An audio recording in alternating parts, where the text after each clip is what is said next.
Amén. Tenemos Mateo 24, 10 al 13. Leemos la palabra de Dios en el nombre del Padre, del Hijo y del Espíritu Santo. Muchos tropezarán entonces y se entregarán unos a otros, y unos a otros se aborrecerán, y muchos falsos profetas se levantarán y engañarán a muchos. Y por haberse multiplicado la maldad, el amor de muchos se enfriará. Mas el que persevere hasta el fin, este será salvo. Leamos el verso 12 todos juntos. Y por haberse multiplicado la maldad, el amor de muchos se enfriará.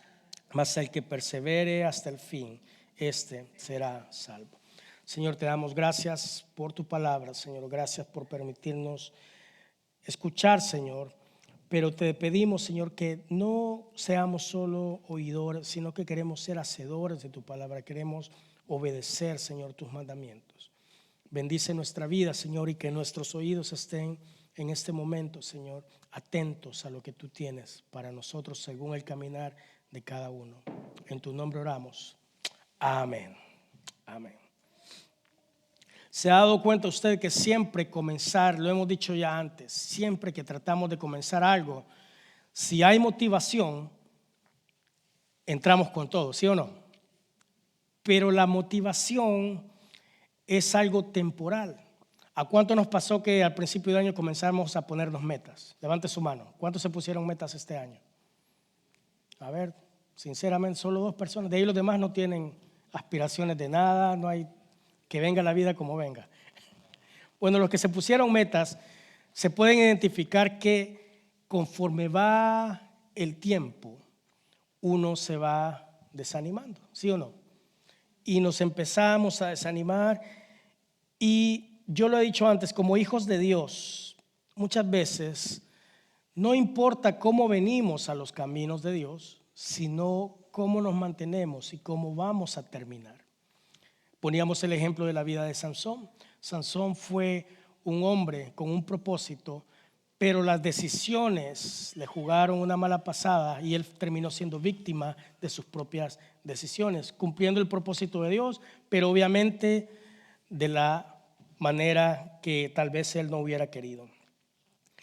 En este tiempo, ¿verdad?, de cambio de cosas, movilización, es bien difícil muchas veces mantener el compromiso. Es bien difícil muchas veces comprometernos con algo. Le estamos huyendo, ¿verdad?, al compromiso. Incluso los jóvenes ahora le huyen al matrimonio. ¿Por qué? Porque se hace fácil estar, ¿verdad?, con una persona y en el momento que me enojo, me voy, tus cosas, mis cosas. Nadie quiere compromiso porque le tenemos miedo. Amén. Y en esta tarde yo quiero hablar acerca de la importancia de continuar y de seguir hacia adelante. Fíjense en Deuteronomio 11, 24, 28. Jehová le dice al pueblo: todo lo que pisare la planta de vuestro pie será vuestro. Esa es la promesa que le da. Y le dice: desde el desierto hasta el Líbano, desde el río Eufrates hasta el mar occidental será vuestro territorio. Nadie se sostendrá delante de vosotros. Miedo y temor de vosotros pondrá Jehová vuestro Dios sobre toda la tierra que pisares, como él os ha dicho. Verso 26, fíjese esto bien importante. He aquí, dice Dios, yo pongo delante de vosotros la bendición y la maldición. La bendición, si oyereis los mandamientos de Jehová Dios, que os prescribo hoy, verso 28, y la maldición, si no oyereis los mandamientos de Jehová vuestro Dios, y os apartareis del camino que yo os ordeno para ir en pos de dioses ajenos que no habéis conocido. Desde el principio, desde el huerto del Edén, ¿verdad?, Dios pone el bien y el mal. Simple y sencillamente nosotros somos los que decidimos qué vamos a escoger. Amén. La importancia es que Dios pudo en un momento determinado haberles dado la tierra prometida así: entren y disfruten. Sin embargo, fíjese bien, les dice, todo lo que la planta de ¿qué? De tus pies pisare, eso será vuestro. En otras palabras, ¿qué es lo que quería Dios? Que ellos continuaran hacia adelante, que ellos siguieran perseverando. No los quería sentados viendo nada más como espectadores las bendiciones, o vemos pasar a otros que Dios los bendice y nosotros nos quedamos, ay, qué bonito. Él quería que fuéramos activos y que el pueblo de Dios se siguiera moviendo hacia adelante. Fíjense, en la Biblia encontramos ejemplos de perseverancia, como Job se mantuvo fiel a pesar de las pruebas. Pablo también sufrió muchas cosas. Le daban azotadas, pedradas, lo encarcelaban y seguía ese hombre predicando el evangelio. Muchos de nosotros media vez nos hacen un comentario feo. Muchas veces vemos alguna cosa que no nos gusta en la iglesia y ¿qué pasa? Nos alejamos. Nos vamos, ¿sí o no? Ay, es que me ofendieron. Ay, es que me trataron mal. O el pastor no me saludó. O el hermano se le olvidó dar la bienvenida, no me dijo nada, ¿verdad? Es una iglesia que yo no voy a regresar. O de repente nos empezamos a involucrar entre las amistades en la iglesia y de repente usted ha escuchado la frase que dice, yo no quiero ir a la iglesia porque ahí hay mucha gente ¿qué? Hipócrita, dice, ¿verdad? ¿Qué es la persona hipócrita? Aquella que lleva una doble vida. Y yo ya le he dicho anteriormente, ¿verdad? Pero al trabajo hay hipócritas y sí va a trabajar. Usted al supermercado hay hipócritas y usted va a trabajar. Y esto es como decir, como que yo le fuera a decir, hermano y hermana, yo fui al gimnasio y vi puro gordo en el gimnasio. ¿Y usted qué diría? Gente hipócrita, ¿verdad? Ese lugar tiene que estar todo mundo, ¿qué? Bien fornido, bien marcado, ¿verdad? Pero voy viendo puro gordo ahí. No tiene lógica, ¿verdad? Diríamos, puro hipócrita. Pero ¿para quién es el gimnasio? Para los dos. Es decir, en el gimnasio usted va a ver personas que llevan años en su rutina y están yendo a hacer ejercicio y los ve tonificados porque ya llevan años, ya llevan un buen tiempo, ¿verdad? Y lo hacen para mantenerse, ¿sí o no? Para mantenerse en línea, para mantenerse saludable, pero al mismo tiempo usted va a ver aquel que le acaban de regalar la semana, los 7 días gratis, ¿verdad? Y va a ver ese gordito, esa gordita ahí queriendo, sufriendo, ¿verdad? Lo va a ver ahí con sus audífonos, porque se preparan, ¿verdad? Cuando uno va a empezar, se agarra sus audífonos, anda su bebida y compra de todo, ¿verdad? Y a veces le quedan ahí las cosas a uno por gusto, ¿verdad? Porque ya no sigue. Pero la realidad es esta, que usted va a ver esos dos tipos de personas en el gimnasio. Aquel que se mantiene y que está tonificado porque ya lleva años, y también va a ver aquel que está comenzando. La iglesia es igual. Es que en la iglesia hay hipócritas. Claro, quizá por eso existe la iglesia. Porque aquí usted va a ver personas que llevan años en los caminos de Dios y tal vez van a saber un poquito más y van a tener una vida de fortaleza. Pero este lugar también es para aquel que recién va entrando. Aquel que no sabe caminar en Cristo, aquel que todavía está lidiando con sus adicciones, con su vocabulario, con sus conductas, y tenemos que aprender a recibir a cada una de esas personas. Tenemos que aprender a no buscar excusas y a perseverar, ¿verdad? La perseverancia es esencial en la vida, ya que nos ayuda a mantenernos firmes. Fíjese, el diccionario secular dice que perseverancia, dice, es mantenerse constantemente en seguir, continuar, llevar lo que se ha comenzado, durar permanentemente o por largo tiempo. El diccionario bíblico, en otras palabras, perseverancia viene del griego prokasteresis, que significa ¿qué? Constancia, persistencia. Procartereo, atender constantemente, continuar sin desvíos, adherirse firmemente, agarrarse bien. El Nuevo Testamento nos utiliza esa palabra y nos habla de perseverar. Por ejemplo, en Romanos 12:12 se dice: alégrese en la esperanza, sean ¿qué? Pacientes en ¿qué? En la tribulación. ¿Cuántos están enfrentando tribulación? Tenemos que ser pacientes mientras el proceso dura. Colosenses 4:2 nos dice: se exhorta a los creyentes a perseverar en ¿qué? En la oración, velando en ella con acción de gracias. Hermano y hermana, en el momento que dejamos de orar, fíjense, los cultos de oración, sea lo que sea, es el termómetro que yo puedo ver cómo está la vida espiritual de cada uno de nosotros. Porque en el momento en que usted deja de orar, usted se está muriendo porque deja de respirar. La oración son los pulmones de la vida del cristiano, es el aire. Y si usted deja de orar, usted se está muriendo poco a poco y al final ya no sabe si está vivo o no.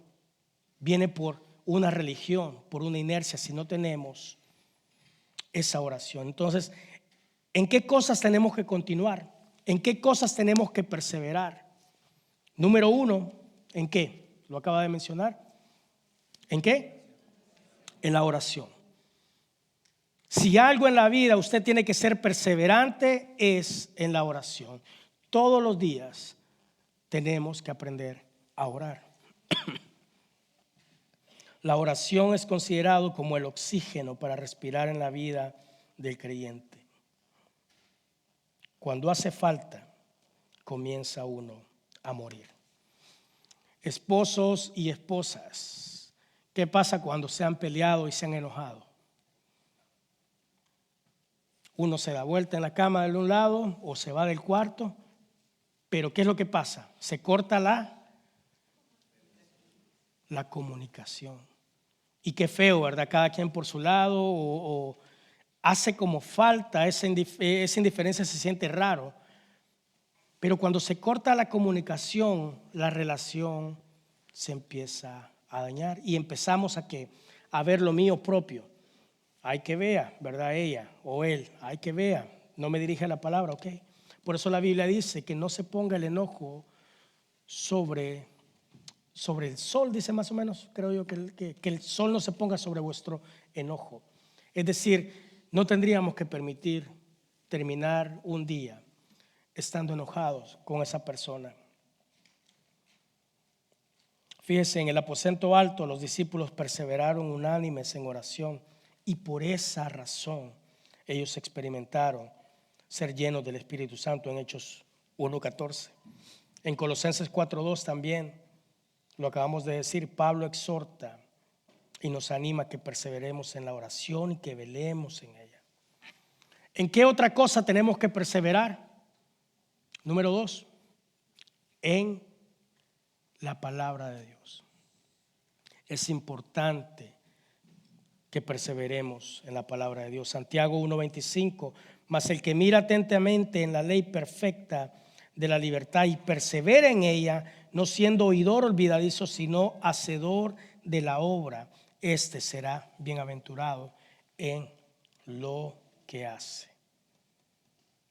Nuestro pastor dijo en esta mañana, ¿cuántos se echaron sus buenas comidas esta semana pasada? Levante su mano. ¿Cuántos comieron rico la semana pasada? A ver, bueno, los demás, pobrecitos, no comieron rico, pero sí comieron, ¿verdad?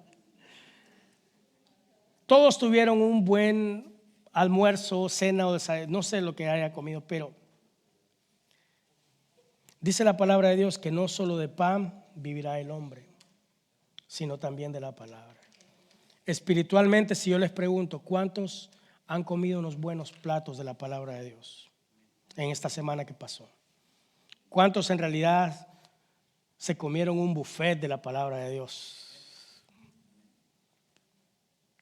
Porque así como nuestro cuerpo no puede sobrevivir sin comer, espiritualmente, ¿qué nos hace creer que si no leemos la palabra estamos fuertes? Tenemos que perseverar en la palabra de Dios. Es de suma importancia perseverar en la palabra de Dios. Moisés le dijo a Josué, en Josué 1:8,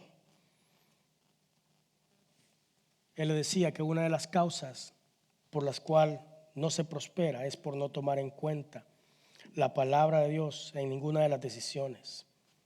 Y es necesario que entendamos que la palabra de Dios es el alimento diario para nosotros. Tenemos que ser maduros. Pablo le dice a Timoteo, le dice que persista en lo que ha aprendido. 2 Timoteo 3:14. En Hechos también la iglesia perseveraba en la doctrina, o sea, en la enseñanza de la palabra que habían recibido de los apóstoles. Fíjense, todos decimos la salvación es gratis, dicen. ¿Verdad que sí? Eso es lo que se nos ha dicho, pero en realidad no es gratuita. A alguien le costó. El hecho que a alguien le regale algo no quiere decir que no tiene valor o que me lo dieron gratis. A alguien le costó un sacrificio. Y usted recibe a Cristo y usted se arrepiente y recibe a Cristo. Sin embargo, le voy a decir que la madurez espiritual depende de cada uno de nosotros.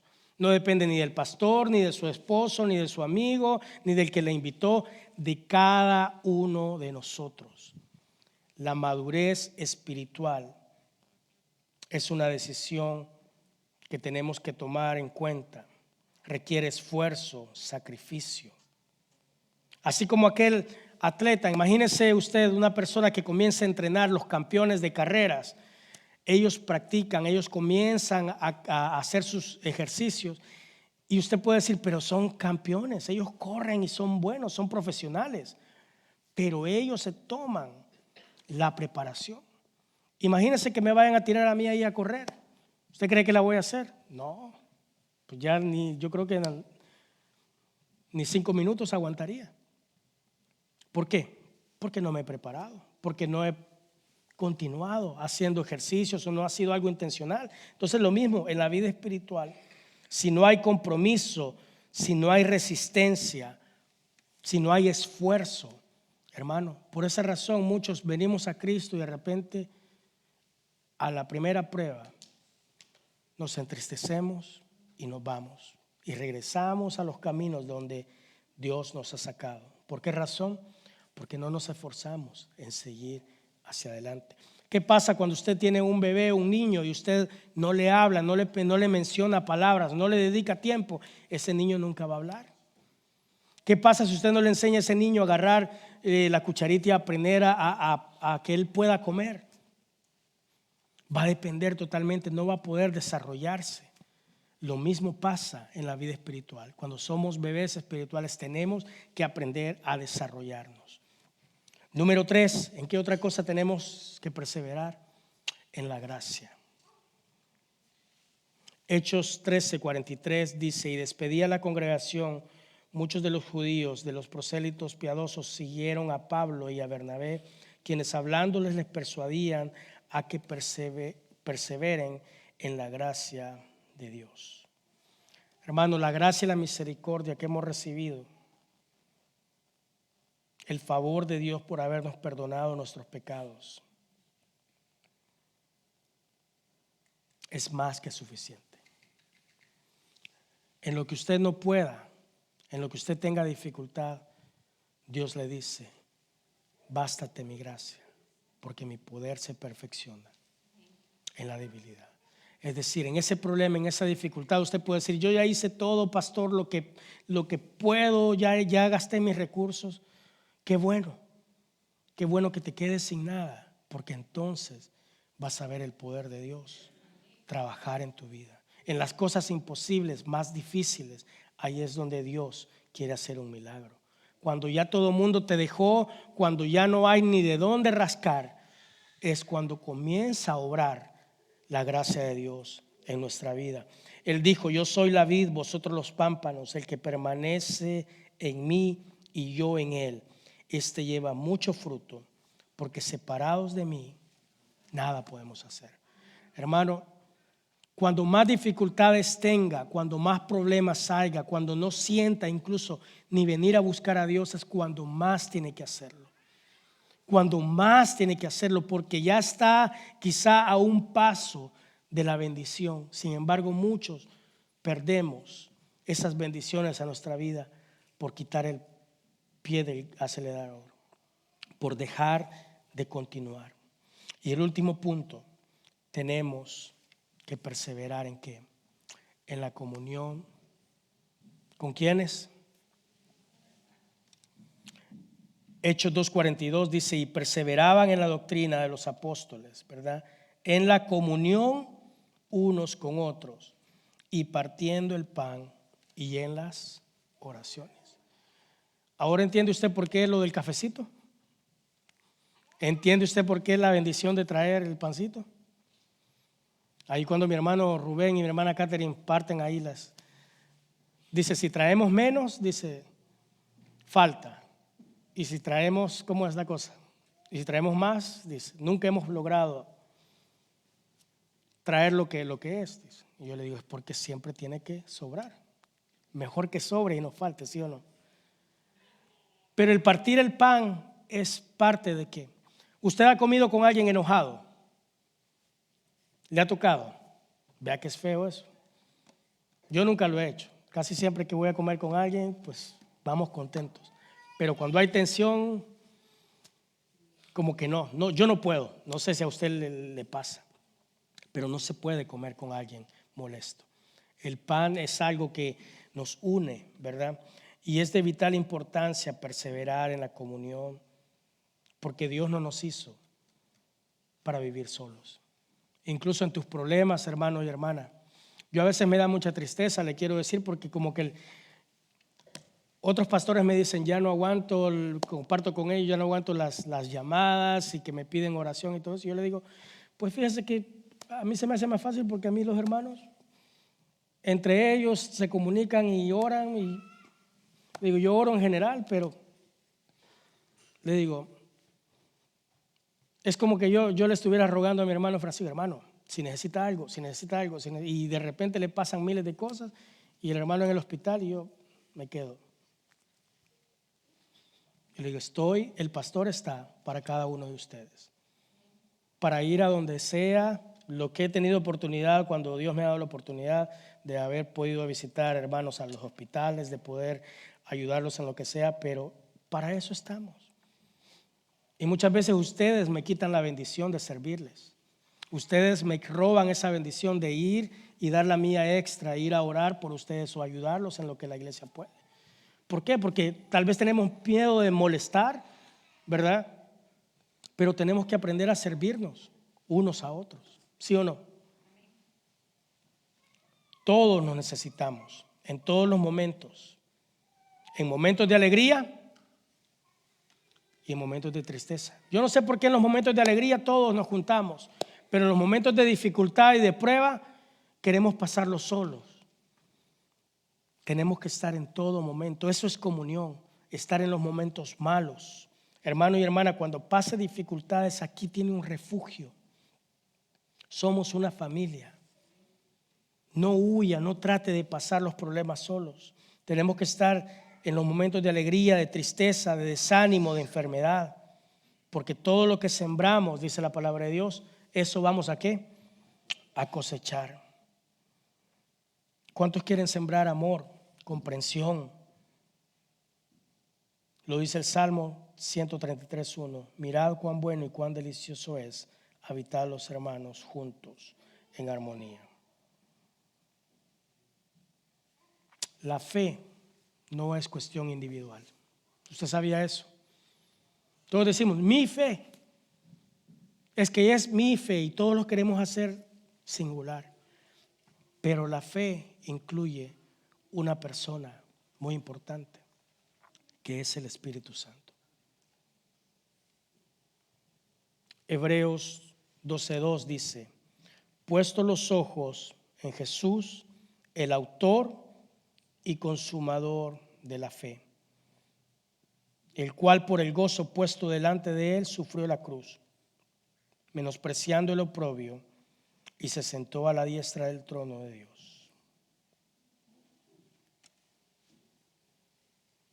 Cuando tenemos que caminar en dificultad, usted se recuerda la foto del puente del domingo pasado, que le dije que la angustia y los problemas es un puente nada más. Pero ahora vamos a la segunda parte. El puente cuesta pasarlo muchas veces. Muchos tenemos miedo de pasar ese puente. Muchos tenemos miedo porque cuando vamos en el puente y se comienza a mover, ya no queremos seguir. En el puente de la desesperación, de la incertidumbre. Pero así como esa imagen, usted vio anteriormente la imagen de las personas que querían escalar las montañas, que querían seguir, no hay otra opción. Dios nos pone en situaciones cuando no hay otra opción que confiar en Él. Pero cuando tú llegas a la montaña, yo siempre he dicho esa canción que me gusta mucho: cuando andes en el valle de sombra y de muerte. Los valles son árboles tan grandes, ¿verdad? Son árboles oscuros y grandes, y el valle está abajo, donde nadie te ve y solo ves oscuridad.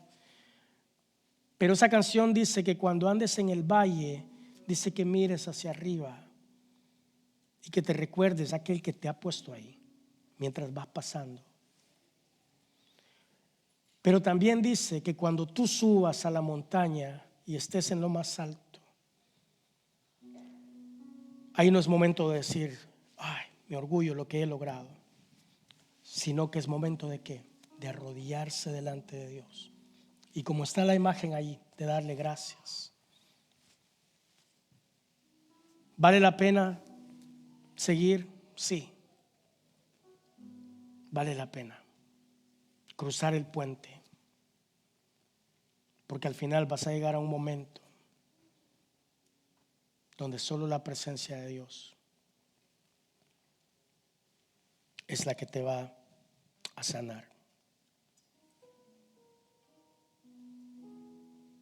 Ante los abismos y los peligros de la vida, Hebreos 12:2 nos dice: mirad fijamente y sigamos. Él es el único. Hermana y hermana, deja de pelear en tus propias fuerzas, no más. Ya no sigas intentando y haciendo en tus propias fuerzas. Deja que Dios comience a hacer la obra en ti. Yo quiero que entreguemos nuestras cargas delante de Dios en esta tarde. Yo no quiero que te vayas igual. Yo no quiero que te vayas con esa ansiedad. Veniste al lugar correcto.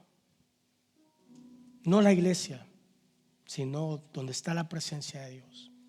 Hay personas que pueden decir: es que yo no siento, pastor, la presencia de Dios. Hermano, si no sientes la presencia de Dios, hay un problema muy grande en tu corazón, porque la presencia de Dios va contigo. Tú traes la presencia de Dios. El Espíritu Santo está con nosotros. Y si tú no sientes algo, es porque te has descuidado.